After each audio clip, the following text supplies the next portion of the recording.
Hello दोस्तों, मैं हूँ वाल्मीकि सर और आप सभी का स्वागत है मेरे YouTube चैनल पर जिसका नाम है विश्वा केमिस्ट्री। टॉपिक हम डिस्कस कर रहे हैं फिजिकल केमिस्ट्री का, that is nothing but the some basic concept of chemistry. और इस चैप्टर का सबसे इम्पॉर्टेंट कंसेप्ट आज के लेक्चर में हम डिस्कस करने जा रहे हैं। अब इस कंसेप्ट को समझने के लिए आपको मॉलिक्यूलर मास, एटॉमिक मास, ये सब चीज़ें समझ में आ जानी चाहिए, जो कि हमने इसी चैप्टर के प्रीवियस लेक्चर में कवर किया है। ओके, तो चलो शुरू करते हैं। कंसेप्ट का नाम है मोल। मतलब आज के लेक्चर में हम समझना चाहते हैं कि मोल मतलब क्या होता है और ये मोल हम कैसे कैलकुलेट करते हैं। एकदम सिंपल पार्ट है, आराम से समझेंगे तो समझ में आ जाएगा। सिर्फ मैं बोल रहा हूँ कि चैप्टर के लिए इसका जो वेटेज है, इम्पोर्टेंस है, वो बहुत ज़्यादा है। तो मोल क्या है? Mole is a weight of any substance, weight of any substance which contain same number of particle, किसी भी सब्सटेंस का wait which contain same number of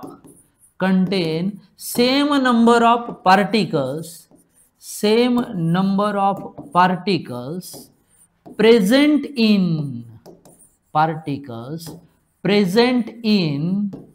12 gram of C12। किसी भी सब्सटेंस का वेट कितना, उतना कि जिसके अंदर पार्टिकल्स होने चाहिए। कितने पार्टिकल्स होने चाहिए? जितने 12 ग्राम C12 के अंदर प्रेजेंट है। C12 ग्राम अगर हम लेते हैं आइसोटोप है कार्बन का, उसका वेट अगर हम एग्जैक्टली 12 ग्राम लेते हैं तो उसके अंदर जितने पार्टिकल है, जितने मॉलिक्यूल्स है, उतना होने के लिए किसी भी सब्सटेंस का जो हम वेट लेंगे उस वेट को हम बोलेंगे क्या? Number of moles. ओके, अब कंसेप्ट को समझिए। कार्बन का एटॉमिक मास 12 है और हमने वेट भी 12 ग्राम लिया है। इन शॉर्ट हम यहां पर ऐसा भी बोल सकते हैं कि किसी भी सब्सटेंस का वेट अगर हमने उसके मॉलिक्यूलर वेट इतना लिया, कितना लिया? Molecular weight. लेकिन किस में लिया बच्चों? ग्राम्स में। तो हम उसको कंसिडर करेंगे मोल। किसी भी सब्सटेंस का वेट कितना लिया? जितना उसका मॉलिक्यूलर वेट है। अगर उतना लेते हैं तो फिर हम उसे बोलेंगे मोल। समझ रहे हो? जैसे देखो आराम से, कार्बन का एटॉमिक मास 12 है, लेकिन मैंने इधर मॉलिक्यूलर मास लिखा, बट कार्बन की एटॉमिसिटी तो 1 होती है ना। मतलब कार्बन का जो एटॉमिक मास है वही उसका मॉलिक्यूलर मास है। ओके, इसीलिए कंसेप्ट को समझिए। जैसे मैं ऐसा कुछ समझाने की कोशिश कर रहा हूं। फॉर एग्जाम्पल मैंने अमोनिया लिया NH3। अब NH3 का अगर 1 मोल लेना है मुझे, 1 मोल, तो पॉइंट क्या है? NH3 का जो वेट है वो उसके मॉलिक्यूलर वेट इतना आना चाहिए। अब इसका मॉलिक्यूलर वेट निकालो। नाइट्रोजन का 14 होता है, हाइड्रोजन का 1 into 3 दैट इज 3, 3 + 14 मतलब ये हो गया 17। मतलब 17 ग्राम अमोनिया, मतलब 1 ग्राम अमोनिया। क्यों? क्योंकि जो वेट है उसके मॉलिक्यूलर वेट इतना है and it is taken in gram. Concept खत्म। ओके, मतलब 17 gram ammonia and 12 gram carbon, इसके अंदर सेम नंबर ऑफ पार्टिकल होंगे। ओके, इसीलिए इसको मोल कंसिडर करते हैं। और एक एग्जांपल लेते हैं। समझो मैंने NaOH लिया। अब देखो Na का एटॉमिक मास है 23, O का है 16, H का है 1। मतलब अगर आप सम करेंगे तो इसका मॉलिक्यूलर वेट आ जाएगा 40। मतलब इसका अगर 1 मोल लेते हो तो वापस वेट लेना पड़ेगा। कितना बेटे? 40 ग्राम। किसी भी सब्सटेंस का वेट अगर हम उसके मॉलिक्यूलर वेट इतना लेते हैं तो उससे बोलते हैं मोल, 1 मोल। कंसेप्ट समझिए। हाँ, अब इसके बेसिस पर आगे क्या किया है कि नंबर ऑफ मोल्स के लिए एक फॉर्मूला बनाया गया। कैसा फॉर्मूला? देखो, therefore number of moles is equal to, number of moles के लिए फॉर्मूला बनाया गया वेट ऑफ सब्सटेंस। क्या फॉर्मूला बनाया गया? Weight of substance divide by molecular weight. Divide by molecular weight, weight divide by molecular weight. अब weight के लिए हम सिंबल यूज करते W और मॉलिक्यूलर वेट के लिए सिंबल यूज करते M, और ये जो नंबर ऑफ मोल्स होता है इसके लिए सिंबल यूज होता है N। मतलब we can also say N is equal to W by M। Concept को समझो, फिर मैं वापस जाता हूं थोड़ा सा। अगर वेट और मॉलिक्यूलर वेट सेम है, वेट और मॉलिक्यूलर वेट सेम है, तो मोल बनाना चाहिए ना, मतलब दोनों का डिवाइडेशन बनाना चाहिए। वही यहां पर हो रहा है, देखो weight divide by molecular weight is equal to 1 आ जाएगा, क्योंकि हम उसकी क्वांटिटी सेम ले रहे हैं। कितना वेट ले रहे हैं? जितना मॉलिक्यूलर वेट है, but it should be taken in a gram. जैसे देखो आराम से हम कुछ और एग्जांपल के साथ कंसेप्ट को और समझते हैं। देखो एवरीबॉडी कॉन्सेंट्रेट। जैसे मैंने ऐसा कहा कि मुझे H2O लेना है, ओके, एक ही कंपाउंड लेता हूं, आपको नंबर ऑफ एग्जांपल समझाता हूं। H2O का मॉलिक्यूलर वेट जो है वो आ जाएगा 18। कितना आ जाएगा?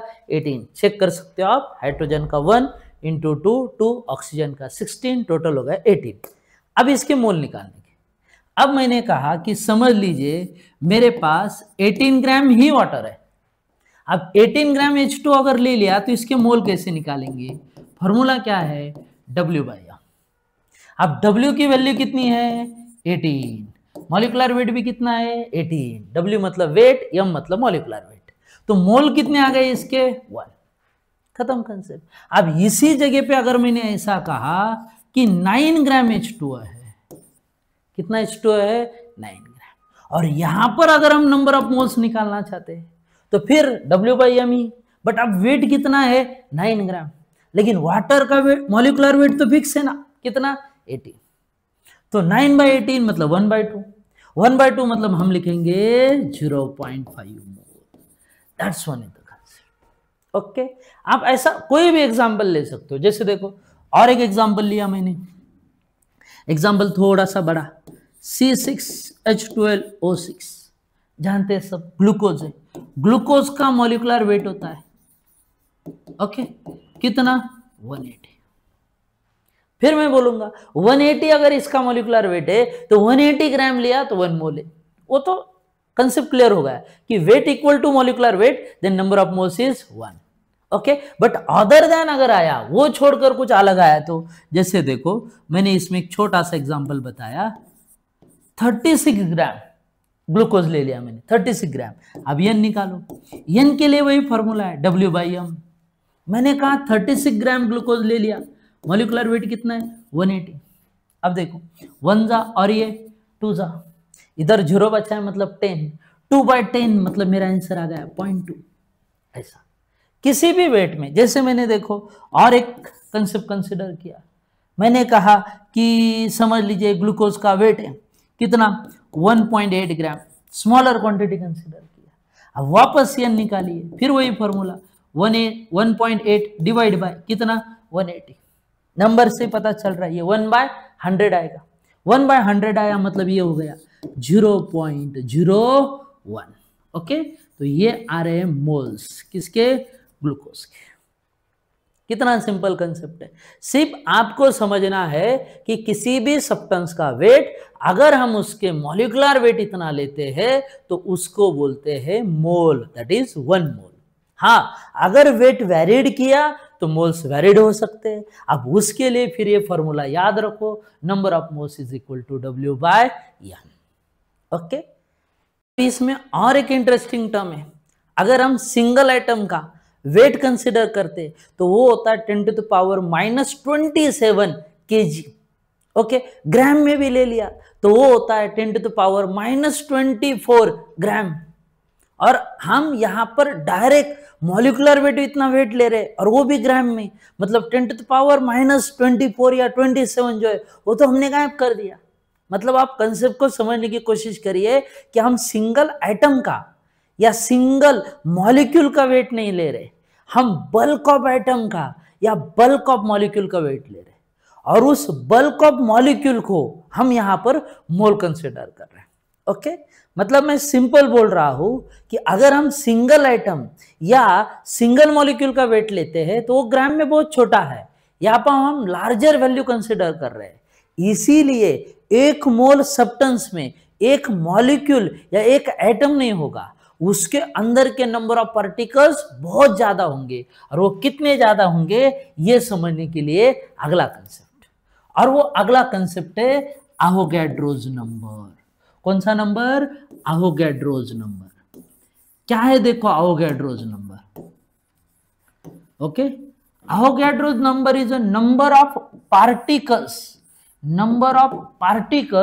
Present in 1 mole of substance. फिर से एक बार, Avogadro's number is a number of particles present in 1 mole substance.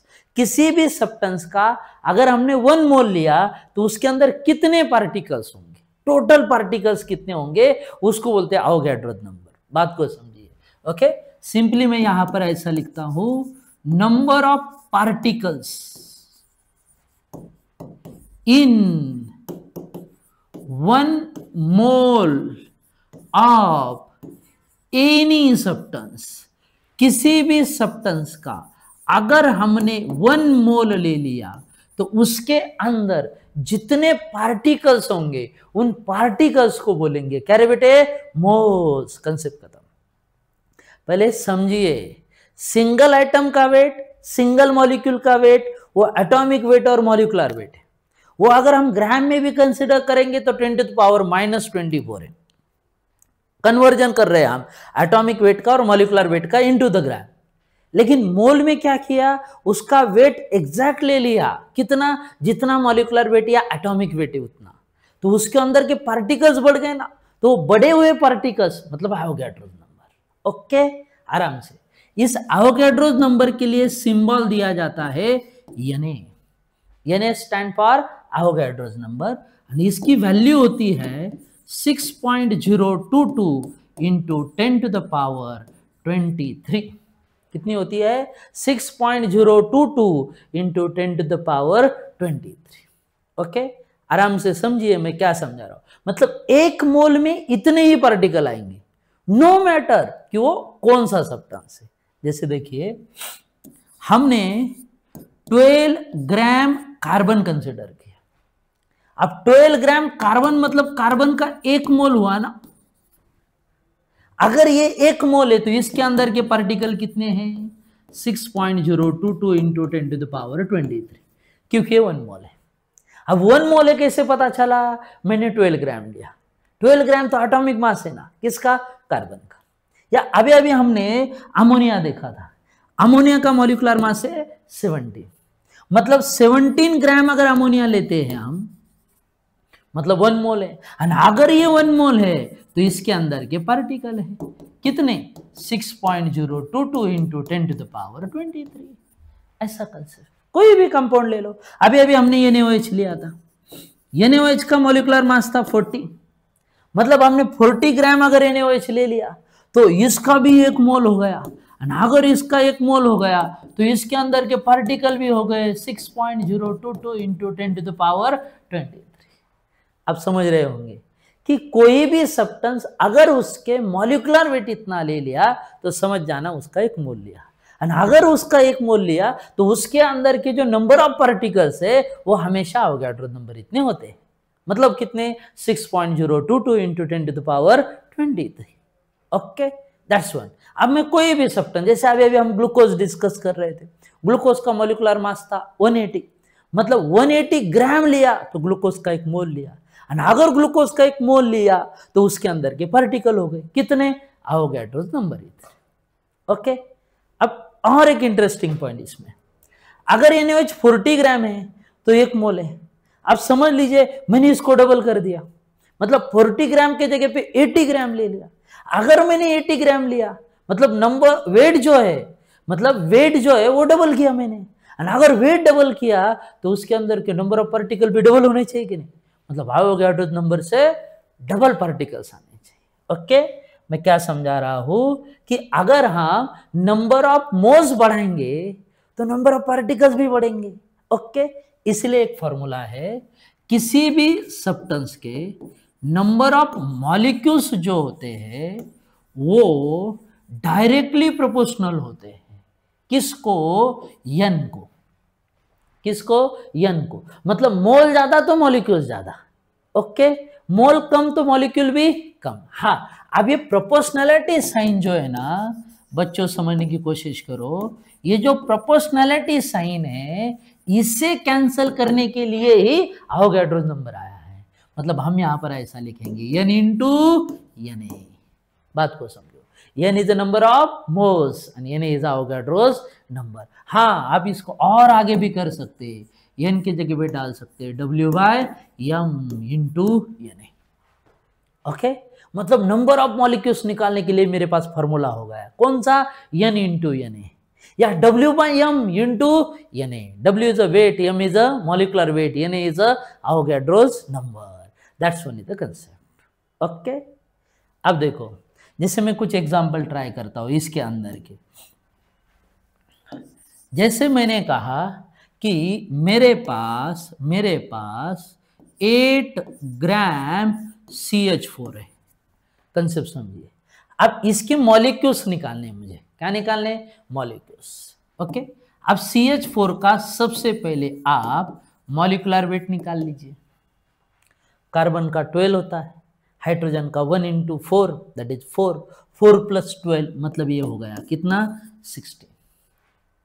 अगर ऐसा है तो फिर नंबर ऑफ मॉलिक्यूल्स निकाल लीजिए। नंबर ऑफ मॉलिक्यूल्स के लिए मेरे पास फॉर्मूला है n into N A, but n तो दिया नहीं है मुझे, तो वेट दिया है, तो मैं दूसरा फॉर्मूला यूज करूंगा W/m इंटू एन ए। अब W की वैल्यू देखो 8, m मॉलिक्यूलर वेट कितना? 16 इंटू अवोगाड्रोस नंबर मतलब 6.022 इंटू 10 टू द पावर कितना? 23।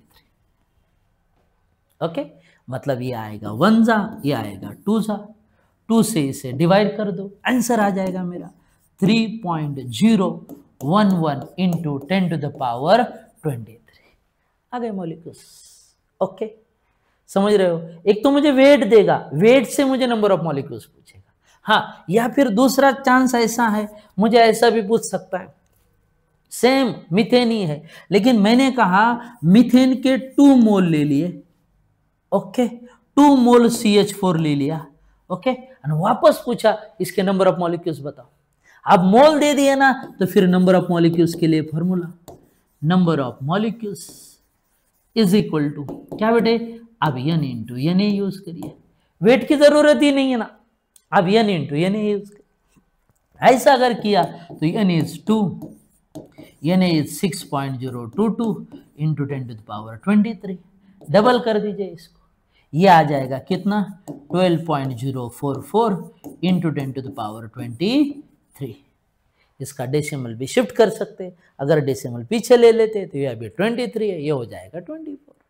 ओके, तो 2 इंपॉर्टेंट कंसेप्ट मैंने बताया अभी तक कि अगर मोल निकालना है तो फॉर्मूला है W/m, wait divide by molecular wait. Okay, और दूसरा बताया जब आप मोल कंसीडर करते हो तो उसके अंदर के नंबर ऑफ पार्टिकल्स इंक्रीज हो जाते हैं, और वो इंक्रीज पार्टिकल किसी भी 1 मोल सब्सटेंस के अंदर फिक्स होते हैं, और उस क्वांटिटी को बोलते हैं अवोगाड्रो नंबर, जिसकी वैल्यू होती है 6.022 into 10 to the power 23। Okay, बात को समझिए, सिंगल एटम या सिंगल मॉलिक्यूल हम वे नहीं कर सकते, तो इसलिए हम बल्क में वे करते हैं। बहुत सारे ऐसे कॉमन है, जैसे बनाना है, हमें परचेस करना है, तो सिंगल बनाना हम परचेस नहीं कर सकते, तो इसलिए हम उसको बल्क में परचेस करते हैं, दैट इज डजन। सुना होगा ना, 1 डजन में 12 बनाना होते हैं, वैसा है 1 मोल कोई भी अगर हम सब्सटेंस लेंगे तो उसके अंदर के पार्टिकल्स कितने होंगे? Avogadro number. बहुत सारे सब्सटेंस है जो हम बल्क में परचेस करते हैं, क्यों? क्योंकि सिंगल में उसकी क्वांटिटी बहुत कम होती है, जो सेलिंग या परचेसिंग पॉसिबल नहीं है। सेम कंसेप्ट है, सिंगल एटम या सिंगल मॉलिक्यूल का हम वेट नहीं ले सकते, इसीलिए टर्म आई, इसीलिए जन्म हुआ किसका? मोल कंसेप्ट का। ओके, समझिए। अब आगे बढ़ते न्यू कंसेप्ट की तरफ। न्यू कंसेप्ट जो है ये इससे ही रिलेटेड है, सिर्फ ये यूज किया गया है only for the gases with the help of ideal gas equation. जानते हो आप फिजिक्स में PV इक्वल टू nRT, और इससे कंसेप्ट ऐसा है कि अगर आप कोई भी गैस 1 मोल लेते हो, 1 मोल लेते हो एट अ स्टैंडर्ड कंडीशन, तो उसका वॉल्यूम फिक्स होता है।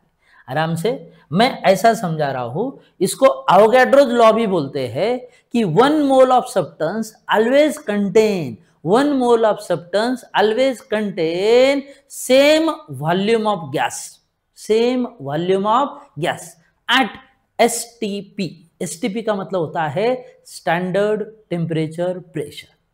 क्या? Standard temperature pressure. याद रखो, एक सेंटेंस लिख के दे रहा हूं मैं, 1 मोल गैस अगर लिया मैंने, 1 मोल गैस लिया, कहां पर? Eight STP.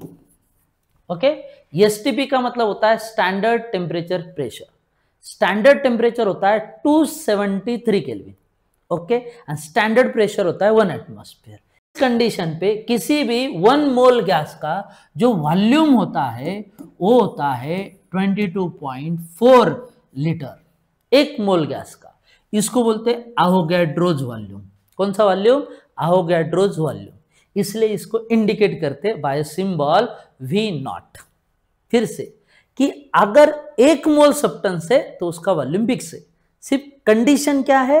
वो गैस चाहिए और एसटीपी पे आपने मेजर करना चाहिए। आराम से इसका मतलब वॉल्यूम जो है गैस का वो भी डायरेक्टली प्रोपोर्शनल है किसको? नंबर ऑफ मोल्स को।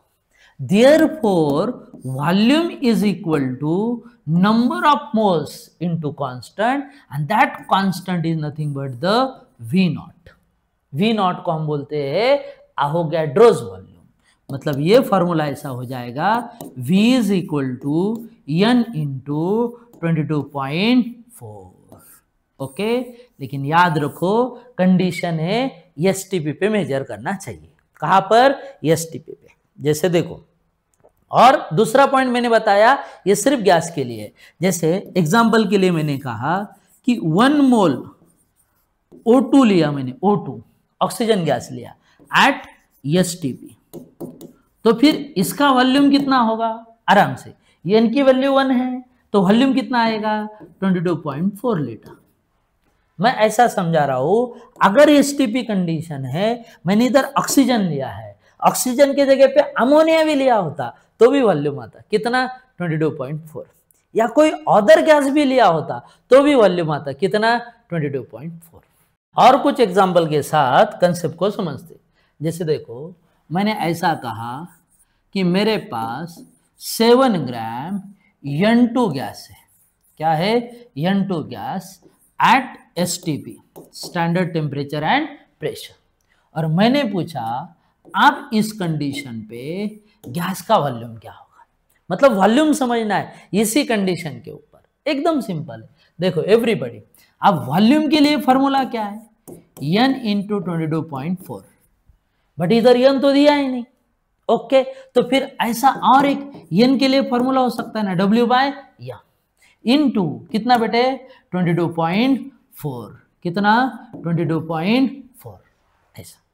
ओके, अब अगर हम इसका वेट पुटअप करेंगे, कितना वेट है देखो? 7 ग्राम।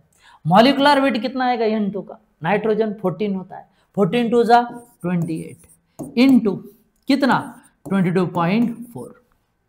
यह आएगा 1/4। 4 से इसे डिवाइड कर दो, 4 5 जा कितना? 20, बचा 2 पे 4 रखा, 24, 4 6 जा, मतलब आंसर आ गया 5.6 लीटर। कितना आ गया? 5.6 लीटर। इतना सिंपल है। मैं ये समझाने की कोशिश कर रहा हूं कि 1 मोल सब्सटेंस अगर लेते हैं तो उसके लिए वेट फिक्स है। उस सब्सटेंस के लिए कितना वेट आएगा? जितना उसका मॉलिक्यूलर वेट है। और 1 मोल सब्सटेंस आपने कोई भी ले लिया तो उसके अंदर के पार्टिकल फिक्स है, that is nothing but the Avogadro's number. हाँ, लेकिन 1 मोल सब्सटेंस लिया, वो भी कौन? गैस। कंडीशन क्या है? एसटीपी। अगर ऐसा है तो वहां पर आप कंसिडर करेंगे उसका वॉल्यूम भी फिक्स है। ओके, तो इस हिसाब से आज के लेक्चर में हमने कवर किया चैप्टर का one of the important concept, that is mole concept. Okay, आज के लिए इतना ही। अगर आपको मेरा पढ़ाना अच्छा लगता है तो चैनल को लाइक करिए, सब्सक्राइब करिए और पूरे वीडियो देखिए। पूरा चैप्टर समझने के लिए इसके पहले के भी और इसके आगे भी हम जो वीडियो डालने वाले हैं ये पूरे देखिए। Thank you.